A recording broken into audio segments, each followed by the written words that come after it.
ഇപ്പോഴത്തെ ഒരു കാലഘട്ടത്തിൽ കാണുന്ന വീടുകളെല്ലാം ഒന്നെങ്കിൽ കൊളോണിയൽ സ്റ്റൈല്, അല്ലെങ്കിൽ കണ്ടംപററി സ്റ്റൈല്, അല്ലെങ്കിൽ ട്രഡീഷണൽ സ്റ്റൈല്. ഇതിൽ ഏതൊരു ഡിസൈനും അതിൻ്റെ പൂർണ്ണതയിലെത്തണമെങ്കിൽ ഇതിനെ സംബന്ധിക്കുന്ന വിവിധ ഘട്ടങ്ങളെക്കുറിച്ച് നമ്മൾ കൂടുതൽ അവെയർ ആയിരിക്കണം. ഇത്തരം കാര്യങ്ങൾ നിങ്ങൾക്ക് പറഞ്ഞു തരുന്ന മൈ ഹോമിൻ്റെ പുതിയൊരു അധ്യായത്തിലേക്ക് എല്ലാ പ്രിയപ്പെട്ട പ്രേക്ഷകർക്കും സ്വാഗതം.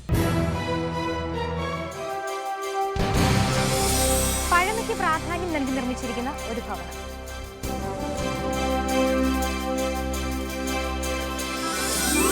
വീടെന്ന് പറഞ്ഞാൽ ആ വീട് പണിയുന്ന ആൾക്കാരും ഒരു ആർക്കിടെക്റ്റും ഒരു ധാരണ ഉണ്ടെങ്കിൽ മാത്രമേ നല്ല വീടുണ്ടാവും.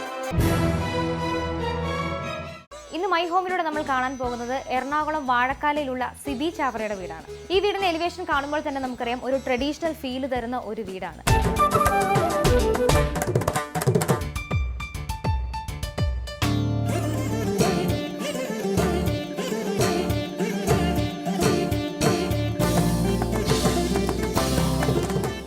ഈ വീടിനെ കുറിച്ചുള്ള കൂടുതൽ വിവരങ്ങൾ പങ്കുവയ്ക്കാനും അതോടൊപ്പം തന്നെ ഒരു വീട് അതിൻ്റെ പരിപൂർണതയിൽ എത്തുന്നത് വരെ ഒരു ക്ലയൻറ്റ് എന്തൊക്കെ കാര്യങ്ങളാണ് ശ്രദ്ധിക്കേണ്ടത് എന്നതിനെക്കുറിച്ചൊക്കെ ആധികാരികമായിട്ട് പറയാൻ ഈ വീടിൻ്റെ ഹൗസ് ഓണർ വിത്ത് ഫാമിലി നമ്മോടൊപ്പം എത്തിയിട്ടുണ്ട്. നമസ്കാരം.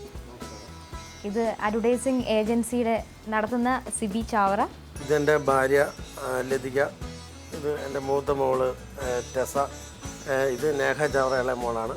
അപ്പം ഈ ഒരു വീട് നമ്മുടെ വ്യൂവേഴ്സിന് ഒരുപാട് പുതുമകൾ നൽകുന്നുണ്ട്. കാരണം ട്രഡീഷണൽ ഫീല് ഉള്ള ഒരുപാട് വീടുകൾ പ്രേക്ഷകർ കാണുന്നുണ്ട്. എന്നാൽ ഇതിൽ നിന്നും അബ്സോർവ് ചെയ്യാൻ പറ്റിയിട്ടുള്ള ഒരുപാട് കാര്യങ്ങളുണ്ട്. അതായത് പഴമത്വം കുറേ കാര്യങ്ങളിൽ ഇവിടെ കൊണ്ടുവരാൻ സാധിച്ചിട്ടുണ്ട്. ഇപ്പം ആഡ് ഏജൻസി നടത്തുന്ന താങ്കൾക്ക് ഇപ്പോൾ ശരിക്കും പറഞ്ഞാൽ ഈ ഒരു ഫീൽഡ് എന്ന് പറഞ്ഞാൽ ഒരുപാട് പരീക്ഷണങ്ങളുടെയും പുതുമകളുടെയും ഒരു ഫീൽഡാണ്. എന്തുകൊണ്ടാണ് ഈ ഒരു ട്രഡീഷണൽ ടൈപ്പ് ഒരു വീട് വെക്കാനുള്ളൊരു കാരണം? നമ്മൾ ജനിച്ചു വളർന്ന കോട്ടയത്തൊരു നാട്ടിൻ പ്രദേശത്താണ്. അവിടെ ഈ പഴയ കാലത്തെ നമ്പൂരിമാരുടെ ഇല്ലെങ്കിലും ഒക്കെ കണ്ടു വളർന്നവരാണ് നമ്മൾ. അന്ന് മുതലേ ആ ഒരു ടേസ്റ്റ് നമ്മുടെ മനസ്സിലുണ്ടായിരുന്നു. അപ്പോൾ അന്ന് മുതലേ നമ്മുടെ ഈ മനസ്സിൽ ഈ പഴയ കാലത്തെ നാലുകെട്ടും ആ പഴയ കാലത്തെ തൂണുകളും ഒക്കെയാണ് നമ്മുടെ മനസ്സിൽ. അപ്പോൾ ആ വീട് വെക്കുമ്പോൾ അങ്ങനെ ഒരു വീട്, ഒരു നാലുകെട്ട് സ്റ്റൈലിലുള്ള വീട് വേണമെന്ന് ഞങ്ങൾ ആഗ്രഹിക്കുന്നു. അതിനുവേണ്ടി ഞങ്ങൾ വീട് വെക്കുന്ന സമയത്ത് വീട് വെക്കുന്നതിന് ഒരു വർഷം മുമ്പേ ഞങ്ങൾ വീട് പണിയുന്നതിനും ഞങ്ങൾ ഒരുപാട് വീടുകൾ പോയി കണ്ടു. ഞങ്ങളതായത് വീട് കണ്ടെന്ന് പറഞ്ഞാൽ ഞങ്ങളെപ്പോലെ വീട് കണ്ടവരുണ്ടോ, ഇതുപോലെ കണ്ടിട്ടുണ്ടോ എന്ന് സംശയമാണ്. കാരണം ഞങ്ങൾ 120 വീടോളം കണ്ട്. അപ്പോൾ ഞങ്ങളൊരു വീട് വെക്കുമ്പോഴത്തേനും അതിന് ഒരിക്കലും നാളെ ആ വീട്ടിൽ കയറി താമസിക്കുമ്പോൾ ഒരു പരാതി ഉണ്ടാകത്തിന് എല്ലാ സൗകര്യങ്ങളും കൂടി ഒരു വീട്, എന്നാൽ ഒരുപാട് പൈസ മുടക്കില്ലാത്ത ആർഭാടങ്ങളൊന്നും ഇല്ലാത്ത ഒരു നല്ലൊരു വീട് വേണമെന്നുള്ള ആഗ്രഹമായിരുന്നു ഞങ്ങൾക്ക്.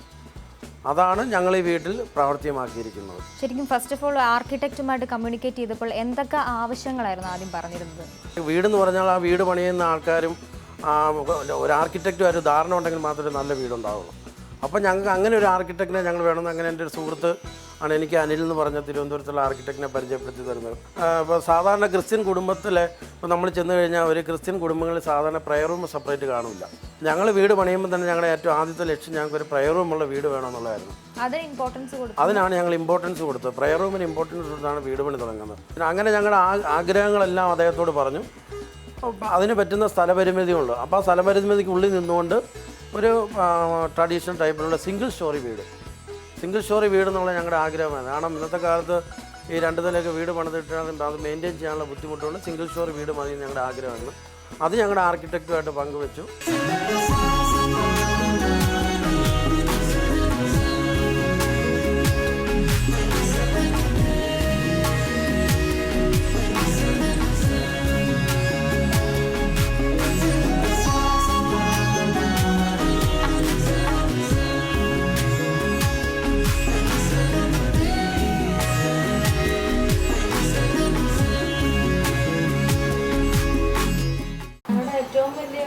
ഭാഗ്യം എന്ന് പറയുന്നത് ഈ വീട് ഇത്രയും ഭംഗിയാകാൻ ഞങ്ങളുടെ ആർക്കിടെക്റ്റ് തന്നെയാണ്.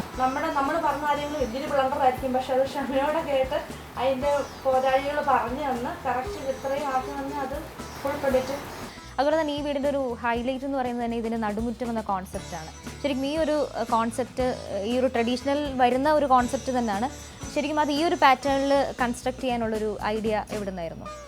ഇപ്പം 4 കെട്ട് എല്ലാവരും പണിതെങ്കിൽ തന്നെ മുകളിൽ റൂഫ് ഇട്ടുണ്ട്, സൂര്യപ്രകാശം മാത്രം അകത്തോട്ട് വരുന്നത്. പക്ഷേ ഞങ്ങൾക്ക് നാച്ചുറൽ ആയുള്ള മഴ അകത്ത് കിട്ടണം. അതാണ് യഥാർത്ഥ 4 കെട്ടിനുള്ള ഉത്തമ പൊതി ഞങ്ങൾക്കുള്ളതുകൊണ്ട് അങ്ങനെ തന്നെ വേണമെന്ന് പറഞ്ഞു. പിന്നെ ഞങ്ങളവിടെ ഒരു ആർട്ടിഫിഷ്യൽ റെയിൻ ഞങ്ങൾ വേണമെന്ന് ആഗ്രഹം ഞങ്ങൾക്കുണ്ടായിരുന്നു. അത് അദ്ദേഹത്തോട് പറഞ്ഞു. അതിനുവേണ്ടി അദ്ദേഹം ഒത്തിരി പരിശ്രമിച്ചു അതൊക്കെ ചെയ്യാനായിട്ട്. പിന്നെ അതുപോലെ തന്നെ അതിൻ്റെ മുകളിലത്തെ റൂഫ് ഇപ്പോൾ അത്യാവശ്യം ഭയങ്കര ശക്തമായ മഴ വന്നു കഴിഞ്ഞാൽ ആ റൂഫ് അടഞ്ഞിരിക്കുന്ന രീതിയിലുള്ള ഒരു റിമോട്ട് കൺട്രോൾ സംവിധാനത്തിൽ കൂടെ അതിൻ്റെ റൂഫ് അറേഞ്ച് ചെയ്തിരിക്കുന്നത്.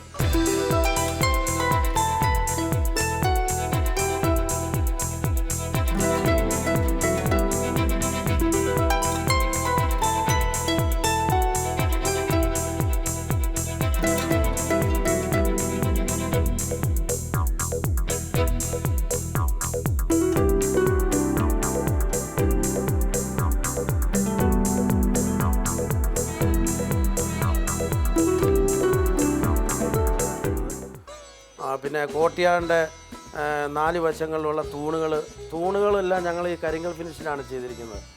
അത് ഞങ്ങൾ അദ്ദേഹത്തോട് ഇങ്ങനെ ആഗ്രഹം പറഞ്ഞപ്പോഴത്തേന് അദ്ദേഹം തന്നെ നാഗർകോവിലിൽ നിന്ന് ആൾക്കാരെ കൊണ്ടുവന്ന് ഇവിടെ കൊണ്ട് ആൾക്കാരെ സ്റ്റേ ചെയ്യിപ്പിച്ചത് സിമെൻറ്റ് ചെയ്തിട്ട് കരിങ്കൽ ഫിനിഷ് കൊടുത്തിരിക്കുകയാണ്. പിന്നെ ഞങ്ങളുടെ ഈ വീടിൻ്റെ ജനാലകൾ നിങ്ങൾ ശ്രദ്ധിച്ചറിയാം, ഞങ്ങൾ ഈ റിവോൾവിങ് ടൈപ്പ് ജനാലകളാണ്. അത് ഞങ്ങൾ 1-2 വീടുകൾ പോയി കണ്ടപ്പോഴത്തേന് ഞങ്ങൾക്ക് അങ്ങനെ ഒരു ആഗ്രഹം വന്നപ്പോൾ അദ്ദേഹം പറഞ്ഞാൽ അതിന് നല്ല എക്സ്പെൻസീവ് ആകുമെന്ന് പറഞ്ഞു. പക്ഷെ നമ്മൾ അങ്ങനെയുള്ള കാര്യങ്ങളൊക്കെ നമ്മൾ അവിടെ നിന്ന് കോംപ്രമൈസ് ചെയ്യേണ്ടതെന്ന് നമ്മൾ അദ്ദേഹത്തോട് പറഞ്ഞു. കാരണം ഞങ്ങളുടെ ഇഷ്ടം അതാണ്. പക്ഷെ അവിടെയൊക്കെ ശരിക്കും നന്നായിട്ട് ചെയ്തിട്ടുണ്ട്. പിന്നെ ഞങ്ങളുടെ ഗേറ്റ് ഒരു പഴയ കാലത്തെ ഒരു വുഡൻ ഫിനിഷ് വേണമെന്ന് ഞങ്ങൾ പറഞ്ഞു. ഇതിന് ഞങ്ങൾ ഉപയോഗിച്ചിട്ട് ഈ മതിലിൻ്റെ കല്ലെന്ന് പറഞ്ഞാൽ ഞങ്ങൾ കണ്ണൂരിൽ നിന്ന് കൊണ്ടുവന്നതാണ്. കാരണം ഇവിടുത്തെ നമ്മുടെ ഈ വെട്ടുകല്ല് പോലെയല്ല. ഇവിടുത്തെ വെട്ടുകല്ലെന്ന് പറഞ്ഞാൽ ഈ കുമ്മായം കൂടിയിട്ടുള്ള പൂഴി കൂടിയുള്ള വെട്ടുകല്ല്. ഇത് ഞങ്ങൾ കണ്ണൂരിൽ നിന്ന് പോയി കൊണ്ടുവന്ന കല്ലാണിത്.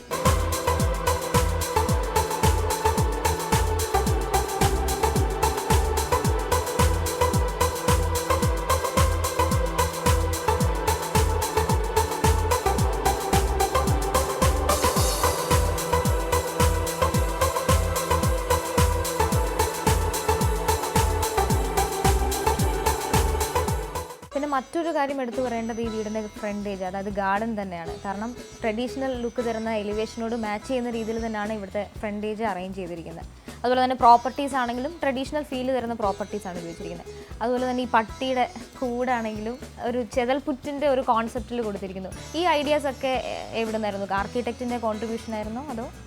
ഉള്ള സ്ഥലത്തിനുള്ളിൽ ഞങ്ങൾക്കൊരു ഗാർഡൻ വേണം, ഒരു 4 കെട്ട് വേണം, കിണർ വേണം.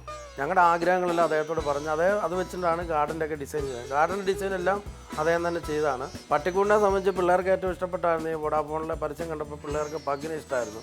അങ്ങനെയുള്ള പഗ്ഗിനെ മേടിച്ചപ്പോഴത്തേന് അതിന് കയറി കിടക്കാനായിട്ടൊരു കൂട്, അതും കൂടെ ഏതായാലും നാടുകെട്ട് ട്രഡീഷണൽ ടൈപ്പ് വീടാണ്. എന്നാൽ പിന്നെ പഴയ കാലത്ത് ഈ നാട്ടിൻപുറത്തുള്ള ചെതലിൻ്റെ പുറ്റ് കൊണ്ട് ഒരു പട്ടിക്കൂട് ഉണ്ടാക്കിക്കൂടാ എന്ന് ഞങ്ങൾ ആലോചിച്ചപ്പോഴത്തേന് ഞങ്ങൾ തന്നെ ആലോചിച്ച് വന്ന ഒരു ഐഡിയ ആണത്, ചെതൽപ്പറ്റോടുകൂടി ഒരു പട്ടിക്കൂട്.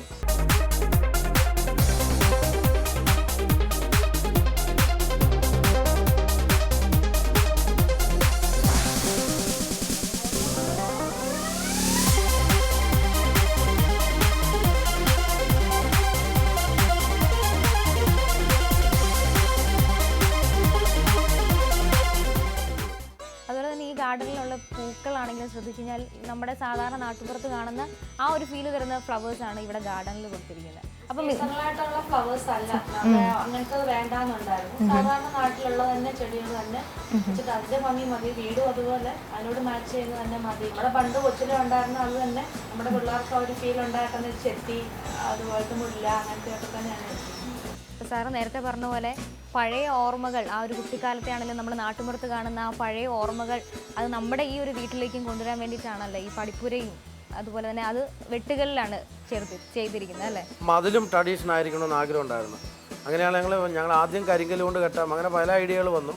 അങ്ങനെ ഞങ്ങൾ എന്തുകൊണ്ട് അത് വെട്ടുകല്ലിനാക്കിക്കൂടാ, കാരണം അതും വഴി ട്രഡീഷണൽ ആയിക്കോട്ടെ എന്ന് വെച്ചു. അതുപോലെ തന്നെ ഇതിൻ്റെ കിണറും ആ ഒരു ഫീലിൽ കിണറും ഞങ്ങൾ ഈ മറ്റേ കരിങ്കൽ ഫിനിഷ് കൊടുത്തിട്ട് ചെയ്തിരിക്കുകയാണ്. പിന്നെ ഇത് കയറി വരുമ്പോഴത്തേനും ഇവിടെ ഇതിൻ്റെ തന്നെ വരാന്തയിൽ തന്നെ ഒരു ശങ്കിരിപ്പുണ്ട്. അത് സിമെന്റിലാണ് ചെയ്തിരിക്കുന്നത്.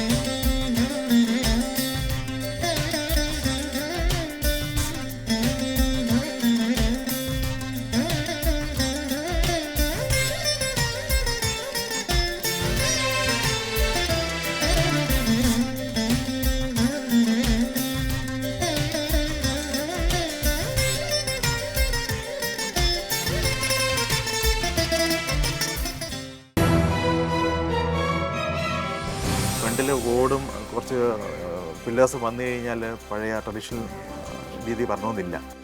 നമുക്ക് വ്യക്തമായൊരു ധാരണ വേണം. വീട് പണിയാനായിട്ട് എനിക്ക് ഇത്ര ബഡ്ജറ്റേ ഉള്ളൂ, ഇത്ര സ്ക്വയർ ഫീറ്റിൽ ഇത്ര രൂപ വരാം.